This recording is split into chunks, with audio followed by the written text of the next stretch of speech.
Well, what is going on, Bills Mafia? Welcome everybody into the Overreaction Sports Podcast, brought to you by the Market Dominator on the Buffalo Rumblings Podcast Network. I'm your host, the voice of the Overreaction Sports Podcast. My name is Joe Miller, and as always, you can find me on Twitter at Joe Miller Wired, and I am just tickled that you guys are here. We've got a great show for you. I'm excited. I hope you are excited. If you are a first-time listener or a long-time listener, I'm just overjoyed that you have joined us, or I should say join me and my guest who's going to be here in a moment. I'm excited that you're listening. As always, just privileged to know that there's people out there that are interested in what it is that I have to say. As pontificating goes, as monologuing goes, I can do it. The fact that there's people out there that want to spend some time listening to me pontificate on things, it's a privilege. I'm not going to lie. It's literally a privilege. And as always, whether this podcast finds you around a cup of coffee, on the drive to work, at the gym with your AirPods in, or watching me live on YouTube right now, that's right, live. This show comes to you live. There is no stopping. There are no edits. What you hear is what you get. Let me just say one more time, as always, welcome. I got a big show for you. But before I talk about the show, and I've got a guest, Reid Ferguson is going to be joining us, long snapper for the Buffalo Bills, in about, 6 minutes or so. But I got a big show. I got a lot of stuff to talk about. I'm really excited about my guest. But, my wife and I, real quick, we're thinking about every time spring rolls around, my wife and I grew up on Lime Lake in the Southern Tier in Cattaraugus County. And every single time, I'm not kidding you, every time spring rolls around, my wife and I get into the conversation of, should we buy a cottage? Regardless of whether or not we have the ability. So my whole family pretty much grew up on Lime Lake. My dad has he just built his retirement home. My aunt lives in my grandparents' house that I grew up in. And it's just funny because we had this conversation, and there's so many things that have to do with like buying and selling houses, especially a second home, that it just it throws you. And if you don't know these things, you got to figure out some way to figure this stuff out. Well, I just told you, and I tell you guys every single week, that this show is brought to you by the Market Dominator. And who is the Market Dominator? The Market Dominator is John Spazcheck. John is my friend. He's a real estate broker with Keller Williams. Keller Williams is the largest real estate brokerage in the world, and John is one of the top probably 2 or 3 brokers in Western New York. John is great. Anytime I have a question, even if it's a simple, stupid, kind of crazy question that a man my age with a college degree should know, which is like, hey, John, talk to me about home equity lines of credit, because I got there's a housing bubble, and I've got a lot of home equity in my house. How do I borrow against it to put another payment down, or a down payment on a cottage? So I spent about 30 minutes on the phone with John yesterday talking about that stuff. And all that to say this, you need a guy. So if you're looking to buy a home, if you're looking to sell a home, you need a guy. And you need a guy that's going to take your call on his personal cell phone on a Sunday, right, to answer questions that you probably should know the answers to. John's team is great. John is great. And you can reach John at on his cell phone, his personal cell phone, 716-570-3298. That number again, 716-570-3298. Please tell him when you call him that you heard him on the Overreaction Sports Podcast. You can also reach him via email, yourelitebroker@gmail.com. He is also Bills Mafia, and you can tweet at him. His handle is at @yourelitebroker. But it is so good to have you guys with me. Like I said, less than 5 minutes. Reid Ferguson is going to be joining us, long snapper for the Buffalo Bills. Got a lot of cool stuff to talk. I'm excited to talk to him about the football stuff, and then something else that's kind of going on with him and his brother Blake. Sit tight. Don't go anywhere. If we have time, I've got a little bit of a time crunch tonight. But if we have time, we're going to open it up to some questions to the Mafia. But we're going to talk about some football-related things, which, to be honest with you, the thing that triggered me to reach out to Reid was this podcast that he's starting with his brother Blake, which I mentioned a second ago. I love to hear the players speak candidly about their NFL experience. I'm a huge fan and was a huge fan of the original Barbershop Talk Show with Tiki and Rondé. I don't know how many of you had Sirius NFL Radio, probably 7 years ago, when Tiki and Rondé were on. I loved that show. Just to hear those guys come on in the evening and talk about games or plays or what they saw in other players and things like that. It was just, for me, it was an experience But again, he'll be coming up in a couple quick minutes. I'm excited to talk about that, some other things as well. And he's a new dad. He's a girl dad. Hashtag girl dad. Girl dad is the best dad. I know because I have 2 little girls. So that's exciting for him too. In the meantime, the draft week, or this is the NFL draft week. Draft week is finally upon us. And Buffalo Rumblings has some amazing content lined up this week. The Code of Conduct tomorrow will be recorded live on YouTube tomorrow with Jay Spence the King. Tomorrow being Monday, for some of you listening to this in a podcast form on Monday morning, that will be today. He has what he is calling the Colossal Pod. He has former Bills player, VP of Player Personnel, Jim Manos on, and he is going to be, Jay Spence has allowed myself, Greg Thompson from Cover One, Bruce Nolan from Rumblings, as well as Dave Tilton from Fanatics to come on with him and ask questions to Jim, which is going to be incredible, because just like asking players questions, getting to talk with players and you get answers that you normally don't know or don't get otherwise, Jim is another one of those interviews. Like, he has been in the thick of it. He understands what's going on in the NFL, and I'm super excited. Bruce, Greg, Tilt, myself, all asking questions with Jay Spence in the Code Pod. Don't miss it. The Hump Day Hotline obviously will be on Wednesday, and then Bruce Nolan is actually going to be doing a special show with Jay Spence on night 1 of the NFL Draft right here on the Rumblings Vidcast Network. And then last but not least, Friday is the return of the Off Tackle with John Fina show. John and I are going to be getting together on Friday, 9:00 Eastern Standard Time, right here on YouTube. And we're going to be talking about the Bills' first 3 picks. You do not want to miss it. But with that, I'm elated, I think is the word, excited to bring to you undrafted free agent in 2016. Reid, you were later released and re-signed to a futures contract. You got the starting job in 2017. You never looked back. Number 69 on the field, number 1 in your heart. Reid, how you doing tonight? I'm doing great. Thanks for having me on. That is that's the best tagline money can buy right there. I do what I can. For my guests, man. It's just great to have you. It's like I said, for me as an interviewer, for me as a podcaster, as a content creator, as a hobbyist, there's just something about being able to talk to players and like get an inside perspective, because there's so much that we don't know. What's like when we're on the couch. You grew up, you play football, you grew up a football fan, and there's so much when you're on the couch, and if you don't play, that you're not privy to what's happening, whether it's assignments or what the game plan is or what's being like. So when you get to talk to a player, you get insight that you normally don't get, and sometimes it calms you down and sometimes it doesn't, but it's great to have you anyways. But how are things going in the Ferguson household? Things are going great. Today's 2 weeks since baby Blakely was born. Awesome. It's going well so far. No complaints. She's eating, sleeping, and pooping. So every dad probably knows exactly what I'm talking about. But I can definitely see. And I was talking to my wife a couple days ago about this, but I can definitely see, because I've had friends and family members tell me, kind of as we were going through.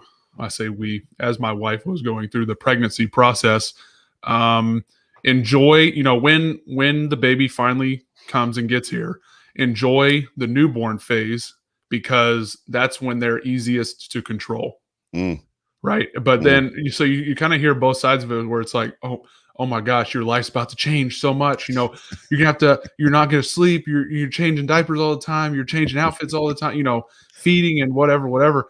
But then on the other side, you're like, okay, well, I got to make sure that I remind myself to enjoy spending time even if it's just while she's sleeping, I'm holding her, whatever it is, enjoy it, because in 9 months, 10 months, when she's crawling and learning to walk, she's going to take up a lot more time than she probably is right now. So, we're doing well. Like I said, we're enjoying it.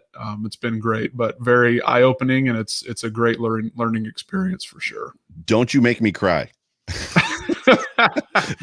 Just about the only thing in this world that brings me to tears and can in a moment, if I begin to think about it, are my girls, and mine are now 14 and 11. And I remember, what you said is so on point. And there's something that I tell dads all the time. First thing I tell dads, especially dads of girls, is that girl dad is the best dad. Girl dad is the best dad, period. Nothing will turn you into a princess faster than a 2.5-year or 3-year-old little girl that's wanting to play tea time. So I've heard. Yeah, I mean, like Eric Wood. There's been pictures of Eric Wood that he's put on, like of himself dressed up or doing tea time with his daughter. But there's just something about, and I try to encourage dads all the time. And what I tell them is you can't DVR your kids. Like once that phase is gone, it's gone. And you need to lean into it and press into it and cherish every moment because, bro, you blink and they're 14 and 11. And my 14-year-old's talking about driving. And I'm like, shut up. Like, stop talking about driving. Like, I hear you. Yeah, it's crazy. But congratulations. That's really awesome. Appreciate it. And yeah, I think when my first daughter McKenna came out, a lot of dads cry. I was counting fingers and toes to your point about the eating, pooping, and sleeping. Like I was like 1, 2, 3, 4, 5, 6, 7, 8. Got it. That was exactly right. So, but that's check awesome. that after we get off here. You haven't counted. I haven't counted yet, but I'm sure your wife would have clued you in. Have you looked at her feet? Probably. Have you noticed her? Yeah, that's awesome. Right. So obviously you've got a new baby in the house, and it's the off season. And I want to get into just some football conversation real quick. Sure. What does your off season routine generally look like for you, just as a player in the NFL? Yeah. So, this year, as everybody knows, this is the furthest I've made it, obviously, since I've been up here with the team. But, this is the latest kind of that we've started our off season. It's 2 weeks too early, but, usually after the season ends, I'll take a couple weeks off just because, even as, take it with a grain of salt. Even as a snapper, my body isn't taking the beating that the other 50 some odd guys are for 20 weeks of the season. But it gets tiring. Just the daily grind throughout this. For 5.5, 6 months of from training camp to whenever your last game is. But I usually just like to take a couple weeks off, decompress, just kind of check out of football as much as I can. Obviously, I like to watch the Super Bowl and stuff, but as far as personal football thoughts go, I try to remove myself as much as I can just to get away from it. Cause if you don't, after my first 1 or 2 years in the off season, I'd constantly be thinking, I wouldn't let myself remove my brain, the mental side of it from football, and it kind of just got exhausting. Like once the summer came, I was like, man, we're about to report to training camp. Like I feel like I didn't really have an off season. So I think that's an important part for a lot of guys, is just to be able to just take a step back, just for 2 weeks or something. Maybe stop working out or whatever it is, and just chill out. It's a lot of guys go on vacation or whatever it is, but that's in terms of like right after the season, that's kind of what I like to do. Take kind of a 2 or 3 week hiatus away from football. But after that, I'll kind of start working out again. Usually mid to late February, and then start snapping in March, maybe once or twice a week until OTAs and stuff throughout the summer. But it's not too thrilling, I guess. From it's just this off season was a little unique just because of the baby. We were prepping for the baby to come and stuff like that. But normally we're back in Atlanta, or my wife's family lives in Houston, so we kind of bounce back and forth. We like to road trip and travel around, so we're usually bouncing around a little bit. But I mean, the off season for me is a lot of working out, grilling, and maybe enjoying a beer or two. But nice. And then trying to spend some time with family, because during the season you really only get to, in a normal year, you only get to see them on the weekends when they come for the games and stuff. So I enjoy grilling. I enjoy a little bit of drinking and spending time with family. That's kind of the main points for me throughout the off season. Every man's man right there. No, it's funny because reading books is something that you do when you get old, and I'm old. I think what the phrase, you can do it when you're young. I did not ever. Okay. That's a hobby of mine. Is it Yep. that's impressive? It just, I don't, even when I was in college, I didn't read a whole lot of books until my senior year. But the phrase that you're looking for is giving yourself permission to rest, and that's huge. And that's not just for you; that's for everybody. Every listener that's listening to this. I mean, there's gonna be thousands of people that listen to this in podcast form. The first step to true rest is giving yourself permission to rest, which is exactly what you're talking about. I need to detach, disconnect, and allow myself to not think about football, my agent, anything else, but focus on my family and do those things. And it's important. And what's funny too is that you said you like to travel. You thought traveling with football gear was tough. Now that you've got a kid, oh yeah, I'm fully prepped. I bought a roof rack last year. I'm buying a trailer rack this year. We're road tripping to Texas this summer, so I'm going to be fully stocked up for sure. But I'll have both the dogs with me. So oh my gosh, we're making it a trip. You might as well just go all in and buy yourself a motorhome, because then everybody can. Well, I'm close. Just make it happen, dude. You could probably get a sponsor here in Buffalo. When I can tailgate at LSU games, when I'm done playing, that's when I'll get a RV. There you go. So clearly last offseason was an anomaly, the 2020 season. We weren't even sure that we were going to have a season. I remember just as a podcaster, the amount of conversation that we were having kind of just inside the podcasting groups of like, what are you going to do if there's no season? And I was like, well, if there's no season, I'm not podcasting. Like, I can't go an entire, like, the off season, the grind of the off season for a podcaster is hard. I couldn't imagine doing it like for a year and a half if we missed a season. But this off season hasn't been exactly back to normal either. With that, you've got to be excited just to get back to football thing. I know the baby's in there, but it's building, right? Yeah. I mean, we started our virtual meetings and stuff this past week. We go Monday through Thursday right now. So, we're at least back meeting and seeing teammates, on Zoom calls and stuff like that. So it's kind of good to see some familiar faces. But yeah, I mean, it'll be good whenever, we start getting back in the building and working out in the facility and kind of that's kind of when it turns real a little bit. You get like I said, you get these couple months in the off season to kind of chillax and do your own thing and work out and kind of build your personal self up. But then once you get back in the building, that's kind of when you start to feel the aura of being something that's bigger than yourself. Yeah, that's when it kind of kicks in a little bit. Yeah, you said that you're starting to see familiar faces again, and understanding that football is a business, right? It's a business first, and the hardest part of that business has got to be lost relationships and player movement, because you guys become a family, like a microcosm of a family. Like, definitely, and college is probably even different, more different than at the NFL level.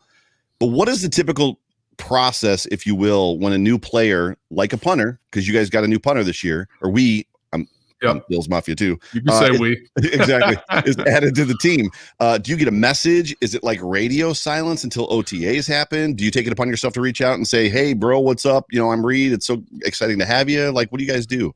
Yeah. So, it's like you said, it's when you get into doing this job, I don't like to call it a job in the first place, because you're having fun doing it. Playing a game. But when you step in and take part into this world of being a player in the NFL, you have to understand.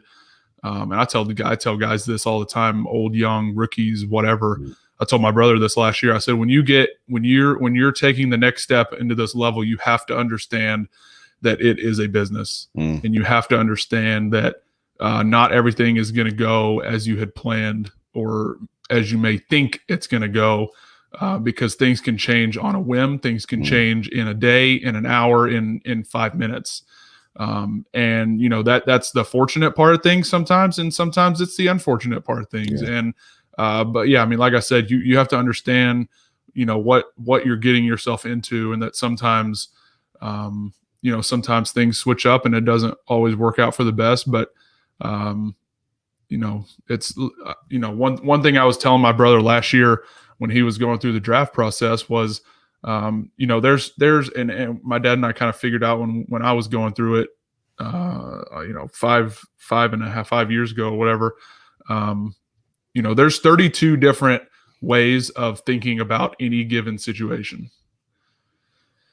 because no GM thinks the same, whether it's cap space, trades, free agents, position players, practice, who they want to have on the practice squad, whatever that is. There's 32 different ways to figure out each situation, and it's pointless to try and from a player perspective, to try and figure out on your own. Yeah. You can negotiate and whatever through your agent and stuff, but I mean, for example, when I was going through the draft process, I basically ranked 1 through 32 based on, okay, if I don't get drafted and I have this team, and this team call and say, hey, we want to sign you to undrafted free agent, how am I going to know which one to choose? So I ranked 1 to 32 based on who had contacted me the most, who I felt most comfortable, that we built a relationship with, the contract of the snapper, how long that snapper's been there, performance, how I thought he performed, based on the film that I had watched, all that kind of stuff, all these different factors, 5 or 6 factors that went into it. And, obviously the teams that I had heard from the most, I think it was Denver, Detroit, and like Philly maybe were the top 3 that I had heard from the most. And I got a call after the draft, obviously wasn't drafted, but I got a call after the draft from Buffalo and Washington. And I think Washington was maybe like 25 and Buffalo was like 21. Didn't hear from Buffalo at all pre-draft. Heard a little bit from Washington, but their snapper at the time, they didn't re-sign him this year, but their snapper, he had been there for 11 years. Wow. Was the only other snapper that my agent represented. So I was like, I don't really want to go there. Just don't want to cause conflict of interest on the agent side. But, so yeah, I mean, but that goes to show, like, just because you hear from these teams all throughout the draft process doesn't necessarily mean they're going to be the ones calling on draft day. Yeah. I mean, like I said, Buffalo is like number 21 or 22 on my list. I never heard from them. Didn't expect them to call at all. So, pretty crazy. But that, getting back to my point, there's 32 ways of thinking about get any given situation. But yeah, I mean, we're super excited to have Matt. I've met him a couple times. We were out on the field last week when he was up here visiting. He's a great dude. Had some really great conversations with him so far. Obviously he was with my brother down in Miami last year. And my brother was raving about him. So right off the bat, I knew that was a good sign, but he's, we're all pumped, in the special teams room to have him up here. And I think he's going to be super beneficial for us. That's cool. Yeah. It's that the take that you just gave us, as far as that there's 32 different ways to think about it. Because there's 32 general managers. It's as long as I've been doing this, and I haven't been doing it forever, but like that was a little bit of a bomb for me. It was like, oh, like, because you get in this mindset that like all these guys are part of different trees, and they all, like, there's a little bit of like, like they're all kind of connected, but at the end of the day, they all kind of do their own thing. And like you said, they all think differently, and there's different priorities. They're all getting different orders from presidents and from owners. And then obviously there's, different requirements from a head coach in most cases, when obviously the GM and the head coach have a good relationship. But something you talked about, you said that it can happen fast, sometimes for the good, sometimes for the worse. And you've lived it. You've lived it here in Buffalo. I remember it was the beginning of the 2019 season, like literally last preseason game, and Colton Schmidt gone, like Schmitty kicker gone, like dude is like in the parking lot tailgating with Bills Mafia week 1, and for us it's like, I remember I was still living with him. For us, it's like that's the guy we want on our football team. That guy, like, and all of a sudden, and then in comes Corey Bojorquez, and nobody even knew who he was, other than like he was maybe a little bit injured, hadn't punted a single ball at all. So it's hot, heavy, fast, and then obviously there's been somewhat of a carousel. And to that point, like Corey began to find himself. Like I ended up, so obviously there's things that we have to do as content creators to like keep people kind of engaged and involved. And Jay Spence is one of my best friends. And at the beginning of the 2020 season, he felt that Corey was going to like really find his leg and find his form. And he had done some studying on Corey and was really excited for Corey in 2020. And I was just like, man, I haven't seen it yet. So we made a bet that if Corey ended the season 2020 in like as one of the top punters in the league, that I'd end up buying a Corey Bojorquez jersey. Well, it was about week 6, and I was like, oh, this isn't going to end well for me. So I bought one, and like I just was like, I'm in, and I bought a Corey Bojorquez jersey. I love it. Yeah, and like literally it got to me, I don't even know, week 9 or 10 or something like that, and you guys were ripping. Like you guys, obviously the 2020 season for Bills Mafia, I mean 13 wins, 15 for the whole season, and that's where hashtag Boho Mojo began. Because dude, I was 7-0 or 6-0 in the Bojorquez jersey. I wore it I wore it the first week and win all the way to the Chiefs game. Like it was just awesome. But all that to say this and ask this question. Clearly he was playing well. He had found his stride and found his foot. In your mind, what was the reason, if you can give us kind of some insight, what was behind the team decision as far as to move on from Corey? Was it a mutual thing? Was it just a money thing? Because obviously the salary cap is an issue. Like what was the team's reasoning for that? Yeah, I think, well, as far as I'm concerned, and I honestly don't know the full story, but as far as I know, I think it probably had something to do with the cap. Mm-hmm. Just because I think he was a restricted free agent. So he had to go through the whole tender process and stuff. But, I think he felt like he probably wanted an extension. Mm-hmm. But yeah, I wish I could speak more on it, but I don't know a ton. Yeah, that's a terrible answer, but I had talked to him a little bit through the process, and he was keeping me updated just a little bit on negotiations, like back and forth. But I don't know the full reasoning, and I'm sure that's probably, from the player side, you normally don't get the full reasoning sometimes. Gotcha. But for sure. But yeah, that going back to what we had talked about earlier, that's it's the business part of it, and that's like I said, it's just, you got to know what you're getting yourself into, and sometimes it doesn't work out. But we're super excited to have Matt in the building now. Super. In the special teams room. So I'm gonna have to. I own a Bojorquez jersey, and I'm not gonna lie. When I'm gonna have to start out the season, I'm gonna put it on.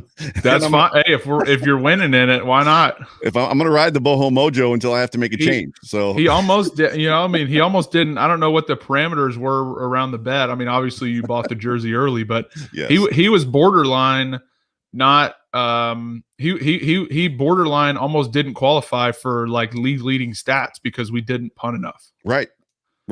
You have to punt. You have to have, like, I think it's 2.5 punts per game. Yeah. So 16. I'm not going to sit here and do the math up. What has it got? It's got to be 44 punts. I think we had like 45 or 46 maybe. Right. That's he was close. So I think that last game we snuck out a couple, even though we scored a bunch on Miami, but. No, it was more about passing the eye test. It was more about like, definitely. Oh, he's crushing the football. And I just was like, I just resigned myself to the fact that like this just wasn't going to end well for me. Yeah. He's going to crush it out in LA. Oh, yeah. Great weather out there. So, I always tell guys, I'm like, if you, as a specialist, if you can come to Buffalo and prove you can kick, snap, or punt, you can do it anywhere.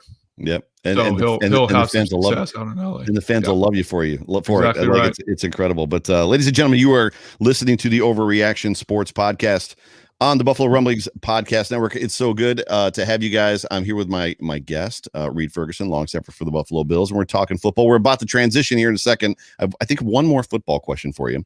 And you've got a little bit of insight just because Blake, your brother, as you said, is the long snapper in Miami.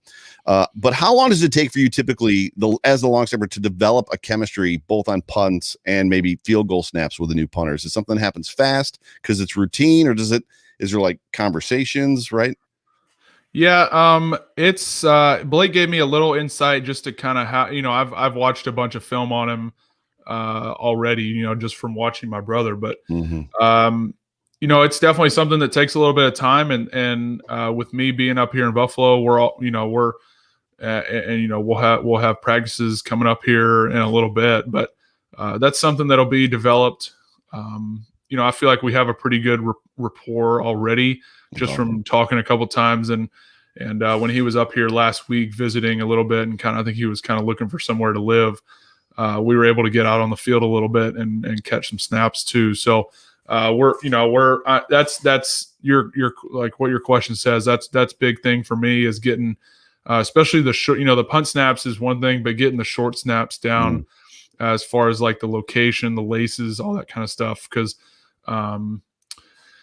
that's where a little more of the operation takes place as far as getting Tyler involved for field goals and PATs. Yeah. You want to make sure that on our end we're spot on for Tyler, Right. but for the punts, for some reason to me it's just a little easier to practice those than getting the field goal stuff down, just because there's a little more intricacy to the field goal operation than there is for the punt. Yeah, that's cool. So your brother is the long snapper for the Miami Dolphins, and his name is Blake. So did you grow up calling him Bilake? That's the first. After I saw that video for the first time, I definitely did. You can bet your bottom dollar. Yeah. So that's funny, and I'm gonna jump. Peele, I love Key and Peele. Love Key and Peele. Listen, Ron. Yeah, my 14-year-old runs around quoting that all the time. Like, sorry, I just had to throw that one in there. I'm going to jump ahead a little bit, just with him going to the Dolphins, and this was a weird year because, like, I guess the better question is did he get to come to any Bills games prior to him coming to the NFL? Yeah, he, let's see, I left in 15 was my last season at LSU. He played 16, 17, 18, and 19 for 4 years after he redshirted my senior year. So in 16, I was practice squad, so he didn't come to any games that year. But for 17, 18, and 19, I believe, like every bye week, I'm pretty sure we had a home game. So that, super convenient. Yeah, and, right. On all our bye weeks, I think he had a home game. So it's nice. super, weird that it worked out that way. But yeah, I think he was able to come to a handful, 3 or 4 over the years that I was up here and that he was still in school down there. But the one that he did get to make it to the snow game. Snowpocalypse. Yeah. So we have the pictures to prove it. So that was pretty nuts. I mean, they had ski goggles and the whole 9 yards. They were all out. You brought it up, and so I totally got to go there. I got to chase this rabbit. Like, what is going on when you're like digging a hole in 1.5 feet of snow to like try and that was nuts. Didn't it come out afterwards that was illegal too? That you're not allowed to clear the snow? Yeah, because Indy was doing it. They had their freaking trainers on the field scratching snow off the ground for the field goal spot. Like, you can't do that. I was in Ohio at the time, so I was still living in Columbus, Ohio. My wife and I moved to Columbus for 13 years, and I remember watching that on TV, just be like, "Holy cow!" Like, I've been to some snow games in Buffalo. I'm a season ticket holder, but that one was like absolutely insane. It was nuts. So he has an idea of what the atmosphere in Buffalo was like when it came to fruition that he was going to Miami. Pretty much, it's funny because like we talk about older fans, the Dolphins are our biggest rival. Like Marino Kelly, that's the team we hate. However, when you're beat into the turf for 17 years, 20 years by the Patriots, it's more of a I hate you. Like, it's different when a team just destroys you every year versus when it's back and forth. We beat you, you beat us, we beat you. Same thing with LSU and Alabama. Right, exactly. For a while there, we didn't beat Alabama, so it was, from the Bama side, they're like, oh, well, it's not really a rivalry. Right. But LSU is obviously, like, we hated Bama. Like, I was 0-4 against them. Right. And I hated them more than Florida or Ole Miss, who were our actual rivals, who we would beat almost every year. So it's, right. I get the same analogy there. Yeah. So did you warn him? If you had conversations? And it was weird because there's no fans in the stands this year, so he didn't even get an effect of the Dolphins fans don't show up to football games, but when he was here, like, it's true. It's true. They had like 20% fans, and I was like, I literally told when in our family group text when they were like, yeah, Dolphins fans will have 20% fans all 20% capacity. I'm like, well, that's about how full it gets on a normal game day anyway. So. Exactly. Yeah. Prime time home opener against the Patriots on a Thursday night, and the stadium will be half full. It's like, what is going on in Miami right now? There's too much other things to do. Nobody. Yeah. I don't know. Yeah. So did you warn him? Have you talked to him? Have you guys, has the trash talking begun between the two of you? It begun right after he got the call last May. It's been on. As far as I'm concerned, and he signed the jersey that's hanging in my basement, or I signed the jersey that he's got. Yeah. That says that I'm 1-0 in the from I think we played week 2, but as far as I'm concerned, we're 2-0. That's awesome. And we're 1-0 in division titles. So that's a great segue of another question and now we're just vibing and talking. So week 2, we play the Miami Dolphins. Josh Allen throws for 417 yards after he breaks finally the 300-yard bubble. So you guys are week 1 playing the Jets. He throws just a number, throws for 300 something yards. You're standing on the sidelines in that Miami Dolphins game and he's just rifling the football. And it's clear. Yes. It's clear. This is not the same Buffalo Bills football team. What are you thinking? Like when you're watching this unfold? The first thing that comes to mind when you say that, when he was, gripping and ripping it, is that one throw to Steph on the sideline. I don't know if Josh was like rolling out, maybe, or not the touchdown pass, right? Not the touchdown. Yeah, because the one where he fit it literally into the penny hole. Yes. And I was like, this dude's for real. Talking about both of them, really. Right. But Steph, I mean, I don't know if I've ever seen somebody with the hands that he's got. It's unbelievable. Like I played college with Odell and Jarvis. Right. I think Steph, man, he's got some of the best hands I've ever seen, and it's amazing. Yeah, to see him. But yeah, I mean, Josh, that throw, a couple. I mean, there was one. Go ahead. A couple of the throws in. I say that a couple of throws in that game are like, oh my gosh, but he did it all season. He did it all season. Yeah, he was. We talk about it all the time, just the befuddled look on whether it's Robert Saleh's face or Vic Fangio's face or Bill Belichick rolled out 7 defensive backs against him, like 7 defensive backs against Josh Allen, like not against Peyton Manning, against Josh Allen. Like, you're not going to throw on me, and he did still. But yeah, Stephon Diggs. There was the one ball in that Miami Dolphins game that he went up and took the ball away from, like he high pointed it, and took it away from 2 players. But the touchdown, Stephon Diggs' touchdown will always go down in folklore with Bills Mafia of the touchdown we never saw because the TVs all went out. Oh, that's right. I forgot about that. Yeah, so it came back. It's like, well, the Bills are up 7-0. It's like, what? Stephon Diggs got the touchdown. Like, what? I've got the T-shirt. They gave out some of those T-shirts. Did you see the T-shirt? I did not. It was like a stick figure drawing. You'll have to look it up. But I think I can't remember how it came to be. I think maybe a fan drew it or something. But yeah. It was related to the TV going out because I think somebody was like, "Yeah, this is what happened. Josh threw it to Stephon Diggs," and they made it into a T-shirt and handed him out in the locker room. So I've got the the T-shirt hanging in my closet. But that is awesome. Pretty funny. It's special, and it's going to be fun just to see what happens this year. I coined the phrase last year, wildest dreams land. Like everything that we thought, or not in your wildest dreams is what the media would tell us, or people around the NFL. No, Josh Allen, not in your wildest dreams, or the Bills win 13 games, not in their wildest dreams. And it's just like all this stuff was happening. It's like, we're living in wildest dreams land. Like, it's crazy. I'm hoping. I mean, I hate it so much for the fans because nobody was able. You weren't there to see it. That's right. It was tough. And I mean, since I've been here, that was the best season we've had. But I mean, you speak on your behalf. I mean, when was the last time that Bills offense performed this well? I don't know. 1991. Well, there you go. So gosh, that's why I'm hoping that we can get everybody back in the stands because these dudes want to play in front of these fans. Yep. That sucked last year. Yeah. Playing because the low. Well, I mean, when the lows weren't as low, but the highs weren't as high. Right. Right. Because I mean, you celebrate with the guys on the sideline, but it's like, man, it could be so much louder in here. Can you imagine? The hair on my neck stands up. We had 6,500 people in the stands for the Taron Johnson pick 6. Yep, the Ravens game. Yep.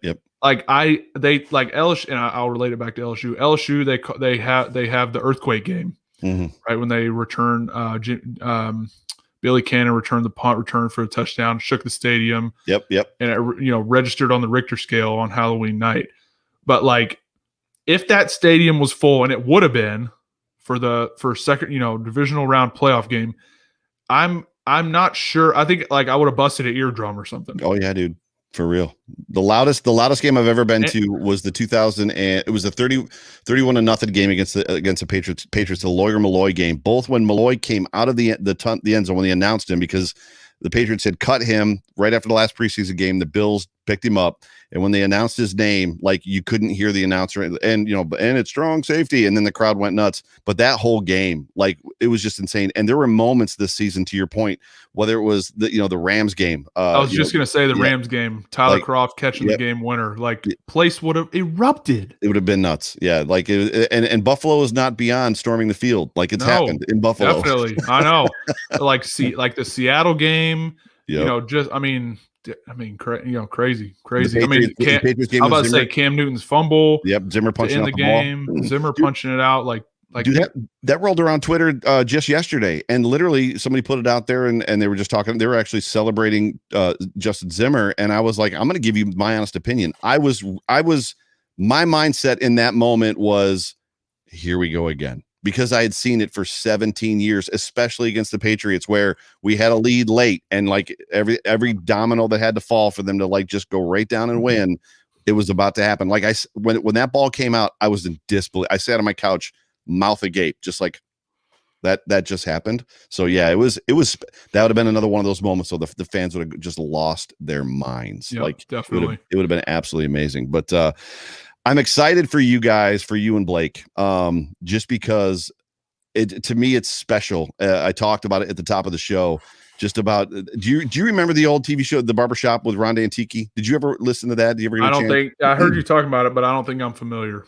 Yeah, so they were on Sirius NFL Radio long time ago while they were both still playing. And it was just, well, Rondé may have still been playing, Tiki may have been in broadcasting by then, but it was just great to hear them talk. So you guys are about to start a podcast called After the Snap, and I love it. But give us the concept, how it came about, like how did we get here? Because this is great. Sure. Yeah, so a couple years ago, we've got a good buddy. His name is Brett Carlson. He photographs for Getty and some other media outlets. He's been shooting our Bills games for I think 6 or 7 years. And I met him a couple years ago. He got a great shot of me at the snow game, kind of running out of the tunnel. It's like a white out, but so my mom hit him up and was like, "Hey, can we get this on a canvas?" And we kind of went through that. That's how we met. But great dude, travels up here every home game to shoot our games, and he's just kind of become a great friend for Blake and myself, and kind of he was, we kind of got to talking maybe a year and a half ago, why don't more guys,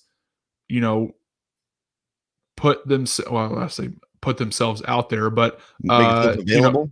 Make yourself available. Podcast, YouTube, like you said, you're a content creator. But people, like you said earlier, people want to hear not necessarily our opinions, but our perspectives on stories, people we know, things that have things that happened. What's the day in the life, all that kind of stuff. And what, I don't know how big it's going to be. I know we've gotten a lot of great feedback so far on kind of getting it started. We're doing our first recording tomorrow night. Nice. It's coming out. First episode will be live, I believe, this Thursday, the 29th.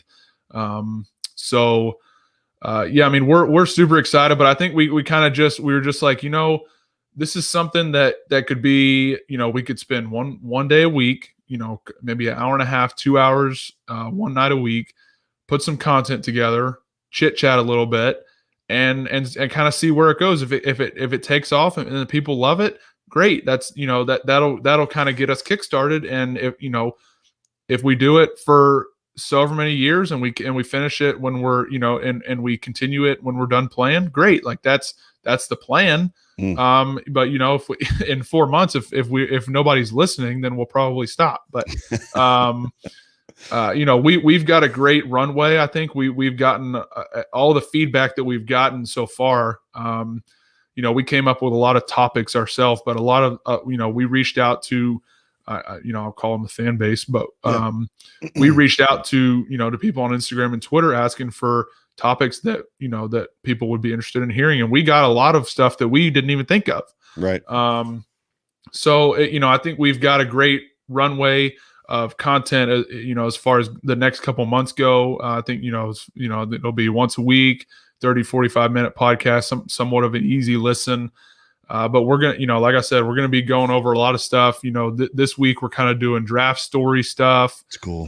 Because, we're releasing on first day of the draft. So we kind of give somebody, give the listeners a little bit of a, not a preview, but just a perspective on the draft process for each of us.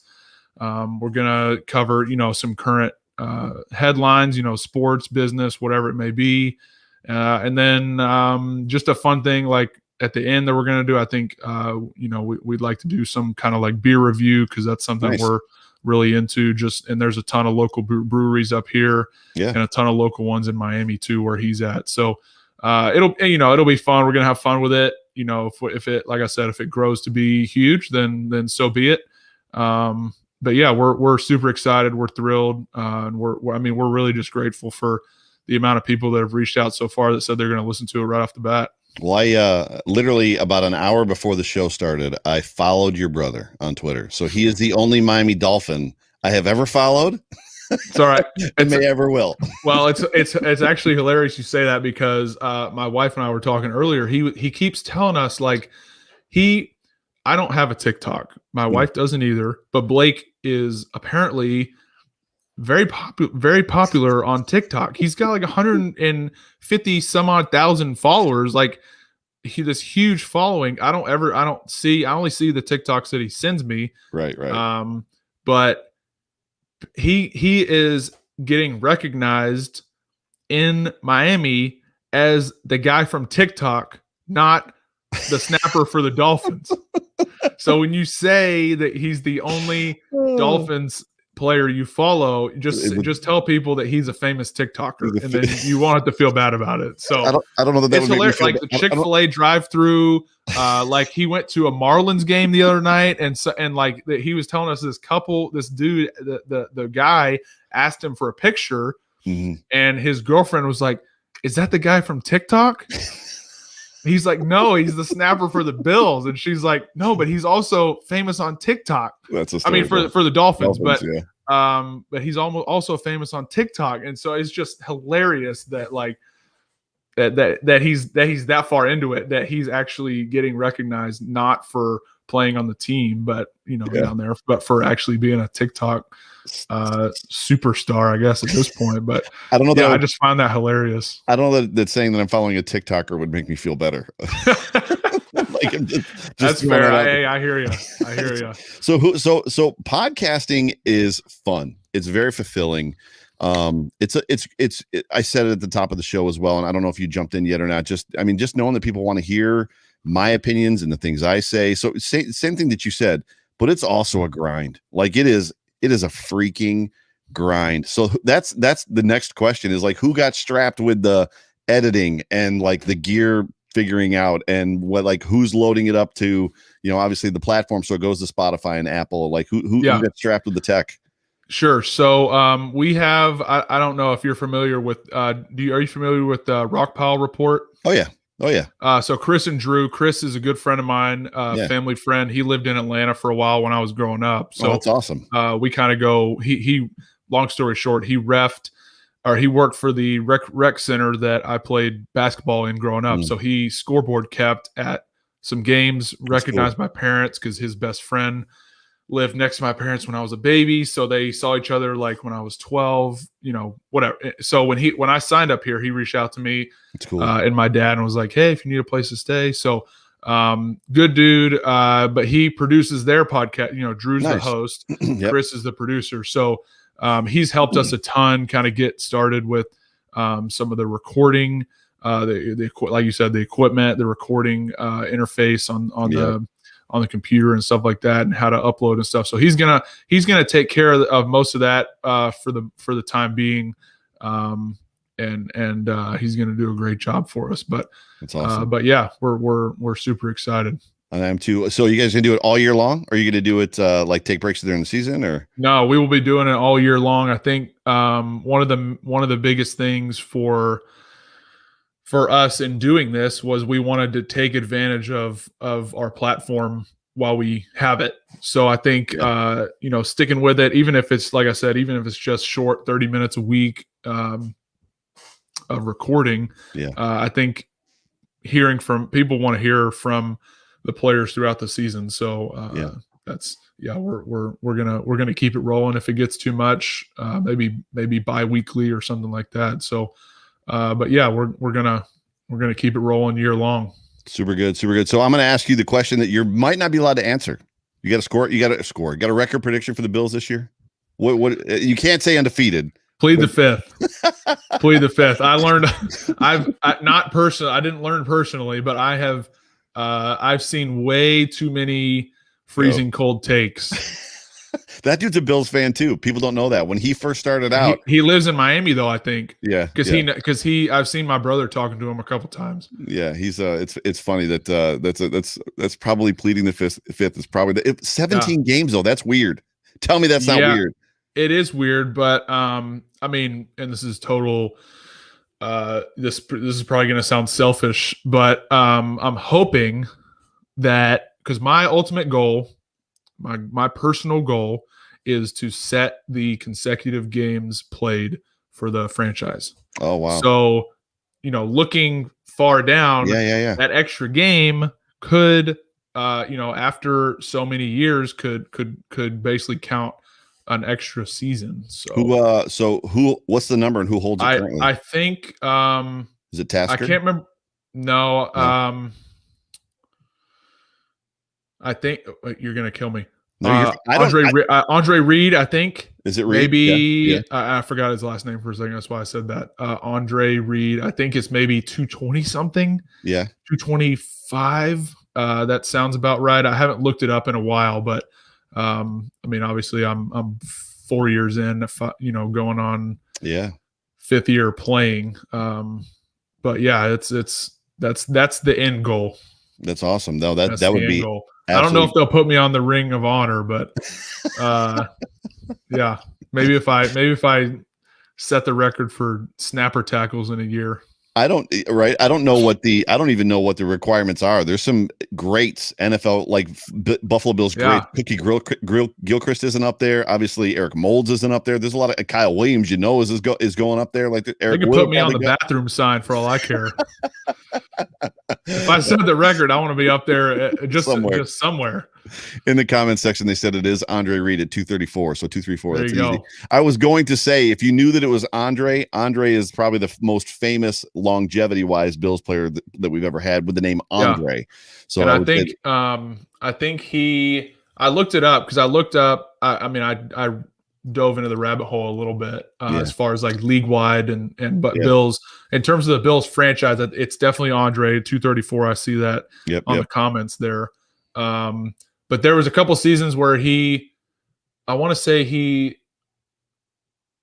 I don't know, but that wouldn't make sense where he didn't play all of them. Maybe Andre has like most total games. I can't remember, but anyway, I don't think it'd be total. You're probably talking about consecutive.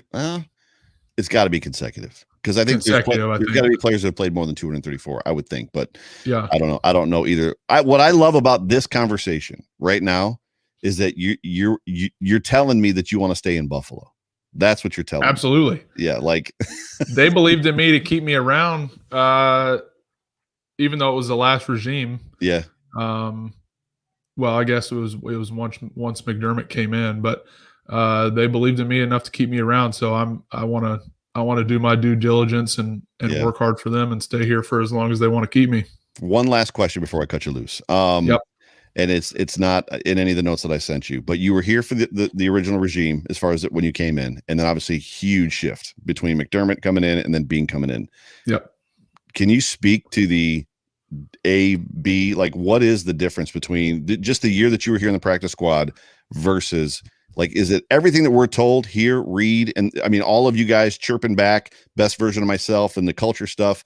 Is it for real? Like, what is the difference between the two regimes? I think it's, well, right off the bat, it's definitely for real. In terms of like, and that's something that coach preaches to us. But also he says it, we hear him say it in his press conferences and stuff, but they definitely preach to guys like, come to Buffalo and you're going to be the best version of yourself. And I think you can see that with a handful of guys, not even a handful, a bunch of dudes who have kind of come in and, taken off from a career standpoint. Right. But yeah, it's for real. And I think the way that I can sum it up best, and this is going to sound a little corny, but I think most people will understand, is like Rex Ryan allowed video games in the locker room. Coach McDermott doesn't. Right. No, it makes sense. Like that's as plain Jane as I can make it. And as much as I love video games and love like playing FIFA, and I'm the best FIFA player in the league and nobody can challenge me on that. Like, as much as I love playing, like, that's real, because we would have guys at my rookie year in 16 run in off the practice field to hop on 2K or Madden or whatever in the locker room and not get recovery and not watch film and not like eat lunch and stuff. Yeah. So it's like, it's that in terms, and we were talking about a culture shift, like that's what we're talking about. Like, it's real. I have a conspiracy theory. The Buffalo Bills, Ryan Fitzpatrick, the year that he signed a $65 million contract, they started that season 4-0, and I think they were 6-2 at one point in time. Like, they were lighting the league on fire. And this is just a conspiracy theory. And I've been blown up on Twitter for saying this because people are like, Joe, you're out of your mind. Literally, Madden dropped, and that team went like completely the opposite direction. And I was like, it just seems too obvious, because like the players were on Twitter too talking about Madden and Madden this, Madden that, and it was just like all of a sudden Madden dropped and that team went in a completely different direction. I was just like, it's got to be more than a coincidence. I could be wrong. That's a conspiracy theory. You obviously weren't here, but just that's a decent conspiracy theory. But playing the player side of it, I mean, guys still play Call of Duty and whatever that other cartoon game is. Yeah. That obviously we love Call of Duty in Buffalo because it brought Josh and Steph together. So there you go. There you go. Reid, thank you so much for being here tonight. Your new podcast, After the Snap, with your brother Bilake, is going to drop for the very first time this Thursday. Is there going to be? Is it going to come every Thursday? Is that when it's going to come out? Is it going to be on Thursday? Yeah, we're going to record on Mondays, and then release on Thursdays. And awesome. I just set up like the YouTube account last night. We're not doing video yet, but I think that will be coming, just because I think that's what a lot of people like to do nowadays. I mean, there's a baseball podcast, John Boy Media. They're a big Yankees fan, but they do a couple of podcasts, and they have the co-hosts and stuff, and they talk on camera. They upload it to YouTube, but I listen to it on Apple Podcast app. But when I'm eating breakfast, like, I'll flip it on, like, instead of watching TV, I'll flip on and watch them talk on the podcast, like, just because it's on video, because I like seeing, watching them talk as if it's a TV show. So when you're talking about where content creation is going, I think the video aspect of it is getting stronger. And that's what people want to see now. But so we'll do, I don't know about like you do live recordings. Like I've not tuned into a ton of live recordings for any of the pods that I listen to, but I mean, in terms of like having live comments and stuff, I think that would be pretty cool. But yeah, for sure. We'll be doing video coming soon. Maybe just recording ourselves doing the podcast and then uploading it later. But we'll probably do live further down the road once we kind of get more comfortable with how the show's gonna roll and stuff like that. But yeah, Thursday, first episode, super excited. It's called we already got the title. It's called Kick the Door In. Nice. So that's a little teaser for anybody that wants to listen. You've got to talk about it with your brother, and I'll be remiss if I don't bring it up, but you obviously saw the Washington, because you were not quoted, but you were included in it, mentioned it in the tweets today. The Washington State snap off thing. What, like, yes. real quick thought. Yes, we will definitely be covering that. I put it in the notes last night, like the show notes, right when I saw it last night. I was then save it. Then save I was it like, for the that's show. 10, 15 minutes right there. Yeah, so right off the bat. Save it for your show, and that'll be a good teaser for everybody that's listening to this. Brilliant idea, by the way, for those guys. Yeah, it was awesome. It was awesome. Thank you so much for being a part of the show. I'd love to have you on again. I'll keep you posted. And dude, I'm your guy. So like when it comes to like retweeting your stuff for after the snap and all that, like I'll be out there. Appreciate that. Yeah, pushing it out for you. But with that, ladies and gentlemen, you've been listening to the Overreaction Sports Podcast on the Buffalo Rumblings Podcast Network. My name is Joe Miller, and I've been with my guest, Reid Ferguson, long snapper for the Buffalo Bills. Reid, do me a favor before I cut you loose. Just give me a go Bills. Go Bills. Go Bills. We'll talk to you soon. Thanks, Reid. Ladies and gentlemen, thank you so much. Thank you to Reid. That was just awesome and incredible. We hope you guys have a wonderful Monday, a wonderful week. With that, I'm going to let you guys go. Have a good night.